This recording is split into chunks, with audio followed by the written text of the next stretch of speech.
Hello everyone, welcome back to my channel. Today's video is going to be the mid-year book check-in tag. I'm so excited to film this because I rarely sit down and kind of talk about the books that I've read so far this year, and I think I have a good number of books to talk about, whereas in recent years I haven't read many books. I think last year I read 16 books in the entire year, so by the midway point I didn't really have any books to talk about or enough to answer these questions, but I will leave the original creators of this tag down below as well as the questions so you can follow along and do this yourself.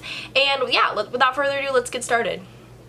So the first question of this tag is the best book that you've read so far this year, and this is such a tricky question because unlike other years, I think this book, majority of the books that I read have been good. I think more than majority. I think 90% of the books that I've read this year I really enjoyed. So it's a stiff competition, but I think the best book, I think just based on how much I've talked about it and my reaction to it after reading it, has to be Days of Distraction by Alexandra Chang, which I've talked about so much on this channel. I did an entire reading vlog for it, but this is a fiction book that's a portrait of a Chinese American woman as she is navigating her career, her life, her relationships with her family and her partner, and her identity as an Asian American woman in the tech industry.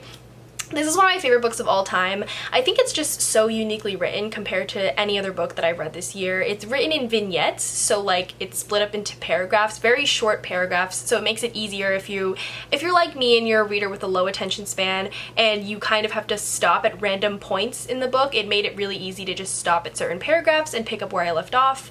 And it is very linear, but I feel like it could be read out of order. I recommend that. Of course, I recommend reading it the way it was written, but I do feel like it was just so interchangeable because it was thoughts that you kind of feel at any moment in time, and I think this one was kind of like a diary entries to me. It reflected my own personal experience as an Asian American, and I related to so much of it, and I loved the writing style, so those two combined made it just a stellar read for me. I've already recommended it to a lot of people, so if you're interested in checking it out, I recommend it. It's a short book, easy to get through. Again, the writing isn't for everyone, I think, but if you're up to the challenge, I would recommend reading something outside of your comfort zone like I did, and ended up really enjoying it. The next question is the best sequel that you've read this year, and I actually haven't read many sequels just because I haven't read many series, and if I don't, if a series exists and I don't read it one after the other, I read the first book and then I don't read the second book right away, most likely I will not continue on with the series just because there's so many books to read, I feel like I have to move on to the next thing. So I think mentioning that, I think the series that I read this year, the entire series, was the Broken Earth trilogy by Jemisin. I read the entire thing this year and I do not regret it at all. So I think my favorite sequel has to be The Obelisk Gate by Jemisin, which is the second book in that trilogy. It is by far the best sequel that I've ever read. I think it's my personal favorite book out of that entire trilogy, and this series has cemented itself as one of my favorite fantasy series. I think it's so unique to find a fantasy series where all books have the same amount of action, have the same amount of development and complex world building, and you learn something new in each sequel. It's not just repeating the same information as in the first book, and creating a new storyline and a new world building or whatever. It's using the same information, building on that to make the story more complex. Jemisin is such a talented writer, and I would highly recommend this series if you are looking for a new fantasy series to start because each book will not disappoint. The next question is a new released book that you are excited to get to, and I just picked this up at the bookstore actually. It is The Maidens by michaelides. This book I have known nothing about. I've just seen this everywhere. A lot of my mutuals have been talking about it. It's just been nonstop recommended to me. It basically says, it is a spellbinding tale of psychological suspense, weaving together Greek mythology, murder, and obsession. Well, I love me some Greek mythology, so I'm excited to dig into this. The next question is an anticipated release, and for this question I have Gearbreakers by Zoe, Hana, and Mikuta. I actually just pre-ordered this book, so I'm excited for it to come. I forgot when it comes. I think the end of June, so it should be coming soon. But this book is basically a YA sci-fi cyberpunk with a sapphic romance. All of that sounds beautiful. And I'm excited to read more sci-fi books because I don't really read in the sci-fi genre, or at least I feel like I don't read enough to understand the sci-fi genre. I think I'm much more of a fantasy or like contemporary reader, and sometimes fiction, but I feel like sci-fi is this like unknown territory that I have not explored to the fullest extent, so I would like to read more sci-fi books. The next question is the biggest appointment so far this year, and I think for this one I have to say From Blood and Ash by Jennifer Armentrout. I'm gonna get a lot of shade for saying that because a lot of people enjoyed it. I get it, I really do. It was highly recommended to me as well. It was everywhere. It was like on TikTok, on Twitter, and I think I am a very interesting, like a lot of people read this book as their first J-Law book, so I can see why it was very entertaining and just it's a very addicting book. But I was like a huge J-Law fan from the beginning, from like OG Lux series fan to like White Hot Kiss series, if you know any of those books. But I think reading this book, it was just disappointing. I felt disappointed. I felt like the writing and the storyline and the characters were all very underdeveloped, and it felt like a mishmash, like a rushed book. And like, I mean, it was so long. I was like, why is nothing happening? But I don't know. It was definitely very entertaining, I would say. It was a fun book to kind of just like, you don't need to use like brain cells to read, I feel like, but overall I was just disappointed when I compare it to a lot of J-Law's earlier work that I absolutely have a soft spot in my heart for. The next question is the biggest surprise, and I think for this one I have to choose The Secret Lives of Church Ladies by deeshaw philyaw. I read this for a video where I DM'd some of my favorite authors on Instagram and they recommended me books, so all the books in this video were like a surprise to me that I read and I really enjoyed.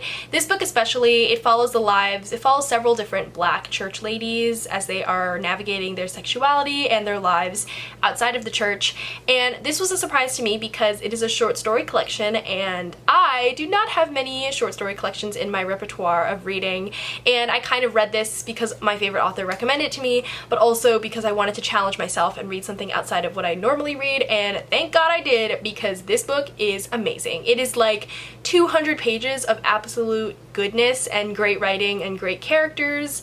It's one of those cases where you read a short story collection and you're so invested in all the characters' lives that you want to read full-length novels of each of the short story collections, and it doesn't work that way, at least for short story collections, but it's just something that I noticed and that I really enjoyed, and that I hope to read more of deeshaw philyaw's work, but also to explore more things that are outside of my genre, because you never know. Sometimes you just read a book that just you don't like in that genre, but that doesn't mean the entire genre is like non-readable, you know? The next question is your fave new author, and my fave new author, which is like, it's amazing because I've only read one book by her, but it is Rebecca Roanhorse, the author of Black Sun. That book blew me away. I would say that's like close second to my favorite book of the entire year, because I read that from a recommendation of my friend, not really knowing if I'd enjoy it because it looked like a very hard fantasy to get into. But I think the reason I like her writing, and I think she's my new favorite author, is because ever since I read Six of Crows, I've been looking for a fantasy book that kind of holds up to that banter that you see between characters. That's my favorite thing in fantasy books, by the way. Banter between characters is just so beautiful, and I love it, and I just crave it. And I think Black Sun really fulfilled that for me. I think the writing between the two characters and everyone in the story also, just Rebecca Roanhorse writes banter between characters so well, like almost as well as Leigh Bardugo writes hers that everyone loves in Six of Crows. So if you're looking for a fantasy book that just is very like, it's just very witty and very sarcastic and just very fun and amazing as well in the fantasy genre, I would definitely recommend Black Sun by Rebecca Roanhorse.